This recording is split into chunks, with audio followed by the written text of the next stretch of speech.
ষষ্ঠ শ্রেণীর সুপ্রিয় শিক্ষার্থী ভাই বোনেরা, অন্যান্য বারে এবারও তোমাদের সামনে হাজির হয়েছি তোমাদের ষষ্ঠ শ্রেণীর ষষ্ঠ সপ্তাহের কৃষি অ্যাসাইনমেন্ট নিয়ে। তো তোমরা জানো যে গভর্নমেন্ট কর্তৃক তোমাদের মোট 6টি অ্যাসাইনমেন্ট করতে বলা হয়েছিল। এটা হচ্ছে তোমাদের সর্বশেষ অ্যাসাইনমেন্ট, অর্থাৎ এই অ্যাসাইনমেন্টের পরেই তোমরা পরবর্তী শ্রেণীতে উত্তীর্ণ হওয়ার জন্য অনুমতি পাবে। ইডওয়াস তোমাদের সকল অ্যাসাইনমেন্টের প্রশ্ন এবং সেগুলো শতভাগ নির্ভুল উত্তর দেওয়া থাকে। তো এবার তার ব্যতিক্রম হয়নি, এবার ইডওয়াস তোমাদের জন্য শতভাগ নির্ভুল উত্তর নিয়ে এসেছে। আমরা বিশ্বাস করি তুমি যদি তোমার অ্যাসাইনমেন্টের খাতায় এই অ্যাসাইনমেন্টটি পরিপূর্ণভাবে উপস্থাপনা করতে পারো তাহলে তুমি অবশ্যই সর্বোচ্চ মার্কস পাবে। কয়েকদিন আগে একটি নিউজে দেখেছি, বলা হয়েছে অ্যাসাইনমেন্টে সেই অতি উত্তম নম্বরটি পাবেন যার হাতে লেখা এবং খাতার সৌন্দর্য থাকবে। তো আমি আশা করব এই অ্যাসাইনমেন্টটি করার সময় অবশ্যই তুমি তোমার হাতের লেখা এবং খাতার সৌন্দর্যের প্রতি যত্নশীল হয়ে অ্যাসাইনমেন্টটি সম্পন্ন করবে। যদি তুমি এই দুটি কাজ করো তাহলে তুমি অবশ্যই সর্বোচ্চ মার্কস পাবে। আমি আবার বলতেছি, আমাদের অ্যাসাইনমেন্ট গুলো শতভাগ নির্ভুল। তো খাতার সৌন্দর্যতা কিভাবে বাড়ানো যায় এটা আমি ভিডিওর ভিতরে বলে দিব, তোমরা ভিডিওটি দেখতে থাকো। তো তোমাদের জন্য সবচেয়ে ভালো হয় প্রথমত একবার ভিডিওটি না টেনে দেখে নিবে, তারপর সম্পূর্ণ বুঝে তারপর হচ্ছে অ্যাসাইনমেন্টটি করা শুরু করবে। এতে করে তোমাদের অ্যাসাইনমেন্টটি অনেক সুন্দর হবে, কারণ একটা ভিডিও তো আর আহামরি বড় থাকে না, মাত্র 7-8 মিনিটের ভিডিও হয়। তো আশা করি তোমরা প্রথমে একবার ভিডিওটি দেখবে, তারপর অ্যাসাইনমেন্টটি লিখে শুরু করবে। তো এই হচ্ছে তোমাদের অ্যাসাইনমেন্ট।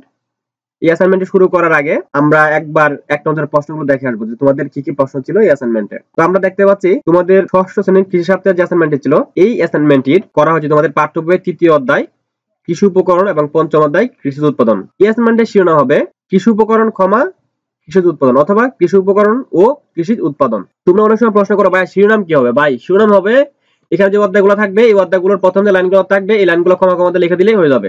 এটা হচ্ছে ওই অ্যাসাইনমেন্টের শিরোনাম।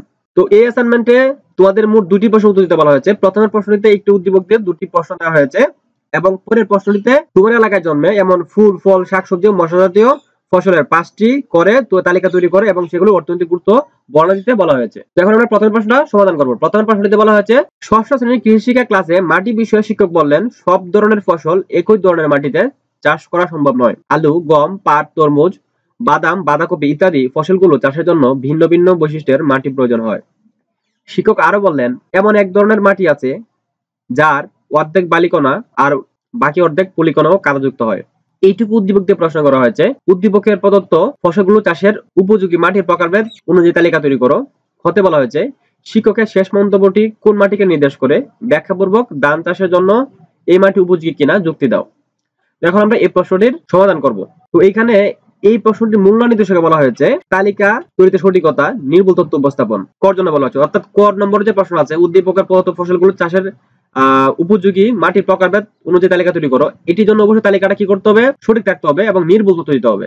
খ নম্বরটির জন্য বলা হয়েছে বিষয়বস্তু সঠিক ধারণা প্রধান, পাঠ্যপুস্তক ও উদ্দীপকের আলোকে সঠিক ব্যাখ্যা, বিষয়বস্তু ধারণার আলোকে সংশ্লেষণ বিশ্লেষণ যুক্তি উপস্থাপন। এই মূল্য নির্দেশকগুলো যদি তোমার প্রশ্ন উত্তর থাকে তাহলে তুমি অবশ্যই সর্বোচ্চ মার্কস পাবে। আমি আবার বলতেছি এগুলো যদি না থাকে তুমি সর্বোচ্চ মার্কস পাবে না, কারণ তারা বলেই দিচ্ছে তোমার অ্যাসাইনমেন্টের মধ্যে এই মূল্য নির্দেশকগুলো থাকতে হবে। তোমরা অ্যাসাইনমেন্টটি যেখান থেকে করো অবশ্যই বিষয়টি মাথায় রেখে তারপর অ্যাসাইনমেন্টটি সম্পন্ন করবে। তোমরা অ্যাসাইনমেন্টটি যেখান থেকে করো তোমরা দেখবে যে এই বিষয়গুলো ওই অ্যাসাইনমেন্টের মধ্যে অন্তর্ভুক্ত করা হয়েছে কিনা। যদি হয়ে থাকে তাহলে তোমাদের অ্যাসাইনমেন্ট ঠিক আছে, যদি না হয়ে থাকে তাহলে অ্যাসাইনমেন্টটি করবে না। এই হচ্ছে তোমাদের অ্যাসাইনমেন্ট। প্রশ্ন উদ্দীপকের প্রদত্ত ফসলগুলো চাষের উপযোগী মাটির প্রকারভেদ অনুযায়ী তালিকা তৈরি করো। এটা তোমাদের লেখা দরকার না, শুধু এইটুকু এইখান থেকে লেখা শুরু করবে। উত্তর উদ্দীপকের প্রদত্ত ফসলগুলো চাষের উপযোগী মাটির প্রকারভেদ অনুযায়ী তালিকা তৈরি করা হলো। ফসলের নাম, এখানে কি কি ফসল ছিল? ফসল ছিল হচ্ছে আলু, গম, পাট, তরমুজ, বাদাম, বাঁধাকপি। আমরা এটি লিখছি আলু। মোট গড় হবে কয়টা? 1 2 3 4 5 6 7টা গড় হবে মোট। 1 2 3 4 5 6 একটা গড় বেশি হবে। ফসলের নাম চাষ উপযোগী মাটি, এই গড়টা বেশি হবে জন্য আমরা মোট 7টা গড় তৈরি করব। ফসলের নাম আলু, আলু চাষের জন্য হালকা প্রকৃতির মাটি উপযোগী, বেলে ও দোআঁশ মাটি আলু চাষের জন্য বেশ উপযোগী। গম, গম চাষের জন্য উঁচু মাঝারি জমি বেশ উপযুক্ত, তবে মাঝারি জমিতেও গম চাষ করা যায়। দোআঁশ ও বেলে দোআঁশ মাটিতে গম ভালো হয়। পাট, পাট চাষের জন্য উঁচু ও মাঝারি উঁচু জমি বেশ উপযুক্ত, দোআঁশ মাটিতে পাট ভালো হয়। তরমুজ, তরমুজ চাষের জন্য দোআঁশ মাটি উত্তম, তবে বেলে দোআঁশ মাটিতেও তরমুজ চাষ করা যায়। বাদাম, বাদাম চাষের জন্য বেলে দোআঁশ এবং বেলে মাটি উপযোগী। বাঁধাকপি, বাঁধাকপি চাষের জন্য বেলে দোআঁশ থেকে পলি দোআঁশ মাটি বেশ উপযোগী। এটা ছিল তোমাদের 1 নম্বরের প্রশ্নের উত্তর। এখানে 1 নম্বর প্রশ্নতে কি বলা হয়েছিল? উদ্দীপকের প্রদত্ত ফসলগুলো চাষের উপযোগী মাটির প্রকারভেদ অনুযায়ী তালিকা তৈরি করা হলো। আমরা এটি সুন্দরভাবে তৈরি করেছি, শতভাগ নির্ভুল। তুমি অ্যাসাইনমেন্টের খাতায় যখন এটা উপস্থাপনা করবে তখন তুমি যেটা করবে সেটা হচ্ছে তোমরা এই যে এই নামটা আছে, এই যে নামটা আছে, এই নামটা অন্য একটা কালার পেন দিয়ে লিখতে হবে। সেক্ষেত্রে লাল কালি কালার পেন ইউজ করা যাবে না। তো দেখো আমি যদি এটা যদি কালো থাকতো খুব বেশি সুন্দর কিন্তু দেখায় না, কিন্তু আমি যখন এটাকে সবুজ করে দিয়েছি তখন কিন্তু অনেক সুন্দর দেখায়। তো যদি তোমার অ্যাসাইনমেন্টের খাতা সুন্দর থাকে তাহলে দেখবে যে একজন টিচার তোমার খাতার প্রতি অবশ্যই যত্নশীল হবে। তবে কালার পেন তখনই ইউজ করা যাবে যদি তোমার স্কুল থেকে কোনো বিধিনিষেধ না থাকে। স্কুল থেকে বিধিনিষেধ না থাকলে তুমি কালার পেন ইউজ করতে পারো, থাকলে তো আর ইউজ করা যাবে না। তো আশা করি তুমি বিষয়টি মাথায় রাখবে। তোমাদের খ নম্বর প্রশ্নটি দেখবে এখন আমরা। তোমাদের খ নম্বর প্রশ্নটিতে বলা হয়েছিল শিক্ষকের শেষ মন্তব্যটি কোন মাটিকে নির্দেশ করে ব্যাখ্যাপূর্বক ধান চাষের জন্য এই মাটি উপযোগী কিনা যুক্তি দাও। এই যে তোমাদের এটা আনসার। শিক্ষকের শেষ মন্তব্যটি কোন মাটিকে নির্দেশ করে ব্যাখ্যাপূর্বক ধান চাষের জন্য উপযোগী কিনা যুক্তি দাও। এটা হচ্ছে এটার উত্তর। একটু একবার দেখে নাও। এখন আমরা এটা পড়া শুরু করব। শিক্ষকের শেষ মন্তব্যটি পলি দোআঁশ মাটিকে নির্দেশ করে, কারণ পলি বানানটা ভুল আছে। পলি দোআঁশ মাটিতে অর্ধেক বালিকণা অর্ধেক পলিকণা থাকে ও কাদাযুক্ত থাকে, ধান চাষের জন্য এই মাটি উপযোগী নয়। কারণ কংকরযুক্ত পলি দোআঁশ এবং বেলে দোআঁশ ছাড়া সব মাটি ধান চাষের জন্য উপযোগী। এই বিষয়টা ভালো করে বুঝতে হবে। কি বলছে এখানে?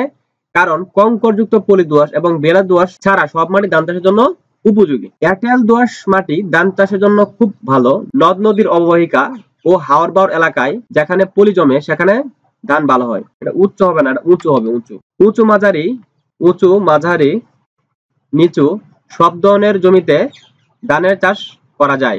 নিচু জমিতে বুড়ো আমন চাষ করা যায়। মাটি জৈব পদার্থ কম হলে কম্পোস্ট সার ব্যবহার করে এর মাত্রা বাড়ানো যায়। মাটিতে বিদ্যমান nitrogen, phosphorus, zinc, potassium, sulphate ইত্যাদি ব্যবহার করে মাটির উর্বরতা বৃদ্ধি করা যায়। উর্বরতা বানানটা হচ্ছে এটা আমাদের বানান ঠিক আছে, কিন্তু মাইক্রোসফটের প্রবলেমের কারণে এখানে দেখাচ্ছে। আশা করি তোমরা এটা লেখার সময় একটু লক্ষ্য করে তারপর লিখবে। বৃদ্ধি করা যায়। পরিশেষে বলা যায় উপরোক্ত গুণাগুণ যেমন দোআঁশ মাটিতে বিদ্যমান থাকে না, তাই এই মাটি ধান চাষের জন্য উপযুক্ত নয়। তো এই ছিল তোমাদের ১ এর খ নম্বর প্রশ্নের উত্তর। এখন আমরা ২ নম্বর প্রশ্নটি দেখব। তোমাদের ২ নম্বর প্রশ্নটিতে বলা হয়েছিল তোমার এলাকায় জন্মে এমন ফুল, ফল, শাকসবজি ও মশলা জাতীয় ফসলের ৫টি করে তালিকা তৈরি করে এবং সেগুলোর অর্থনৈতিক গুরুত্ব বর্ণনা দাও। প্রশ্ন: তোমার এলাকায় জন্মে এমন ফুল, ফল, শাকসবজি ও মশলা জাতীয় ফসলের ৫টি করে তালিকা তৈরি করো এবং এগুলোর অর্থনৈতিক গুরুত্ব বর্ণনা দাও। এখানে দেখো, এখানে কিন্তু বলে দিয়েছিল যে ৫টি করে। এখানে আমরা লিখতে হবে ফুল কয়টি? ৫টি। ১ ২ ৩ ৪ ৫। কি কি জন্য বলছিল জানি? ফুল, ফল, শাকসবজি, মশলা। আমাদের তৈরি করতে হবে হচ্ছে ফুল, ফল, শাকসবজি আর মশলা। মোট হচ্ছে ৪টি। এজন্য আমরা লিখছি কয়টা? ১ ২ ৩ ৪। এই ৪টার হচ্ছে ৫টা ফুলের নাম, ৫টা ফলের নাম, শাকসবজির নাম ৫টা এবং মশলার নাম হচ্ছে ৫টা। তোমাদের গড় করতে হবে মোট ১ ২ ৩ ৪, মোট ৫টি গড় করবে। এদিক দিয়ে হবে ৫টি গড়, এদিকে হবে ২টি গড়। এখন আমরা উত্তরটি পড়া শুরু করি। ফসলের নাম: ফুল, গোলাপ, জবা, গাঁদা, বেলি, রজনীগন্ধা। অর্থনৈতিক গুরুত্ব: এই যে ফুলগুলো লিখলাম, এই ফুলগুলার অর্থনৈতিক গুরুত্বটা কি এখন আমরা এখানে বর্ণনা দিয়েছি এবং তোমাদের প্রশ্নে কিন্তু এটাই চেয়েছে। এখানে বলা হয়েছে ৫টি করে তালিকা তৈরি করো এবং এগুলো অর্থনৈতিক গুরুত্ব বর্ণনা করো। ১. দেশ বিদেশে ফুলের চাহিদা দিন দিন বৃদ্ধি পাচ্ছে। ফুল বিদেশে রপ্তানি করে বৈদেশিক মুদ্রা অর্জন করা সম্ভব। ২. নিজ এলাকাতে ফুলের নার্সারি করে তা বিক্রি করে আর্থিকভাবে লাভবান হওয়া যায়। এটা হচ্ছে ফুলের গুরুত্ব। এরপর হচ্ছে আম, কলা, পেয়ারা, ডালিম, কমলা। প্রথমটা হচ্ছে কি, এগুলো চাষ করে অর্থনৈতিকভাবে কিভাবে লাভবান হওয়া যায়? ফলের চাহিদা অনেক, তাই ফল চাষের মাধ্যমে আত্মনির্ভরশীলতা অর্জন করা সম্ভব। ২ নম্বরে বলা হচ্ছে কি, আজকাল বাণিজ্যিকভাবে ফলের চাষ করা হয়, এতে অনেক কর্মসংস্থানের সুযোগ সৃষ্টি হয়। এটা ছিল হচ্ছে ফলের অর্থনৈতিক গুরুত্ব। এরপর হচ্ছে শাকসবজি। ৫টি শাকসবজির নাম লিখেছি: শিম, বুলালু, টমেটো, লাউ, পালং শাক। এগুলো অর্থনৈতিক গুরুত্ব কি? শাকসবজি চাষের মাধ্যমে তা বাজারে বিক্রি করে অর্থ উপার্জন করা যায়। তাছাড়া পরিবারের পুষ্টির চাহিদা মেটানো যায়। মশলা: ৫টি মশলার নাম লিখেছি: মরিচ, পেঁয়াজ, আদা, রসুন, ধনিয়া। এগুলো অর্থনৈতিক গুরুত্ব কি? এলাকা ভিত্তিকভাবে মশলা জাতীয় ফসল চাষ করে অল্প সময়ে অধিক মুনাফা অর্জন করা যায়, নতুন কর্মসংস্থানের সৃষ্টি হয়। তো এই ছিল তোমাদের কৃষিকে অ্যাসাইনমেন্ট সর্বশেষ সপ্তাহের। আশা করি এই অ্যাসাইনমেন্টটি থেকে তোমরা অবশ্যই উপকৃত হবে। যদি উপকৃত হও তাহলে আমাদের চ্যানেল সাবস্ক্রাইব করে আমাদের পাশে থাকবে। ধন্যবাদ সবাইকে এতক্ষণ আমাদের সাথে থাকার জন্য।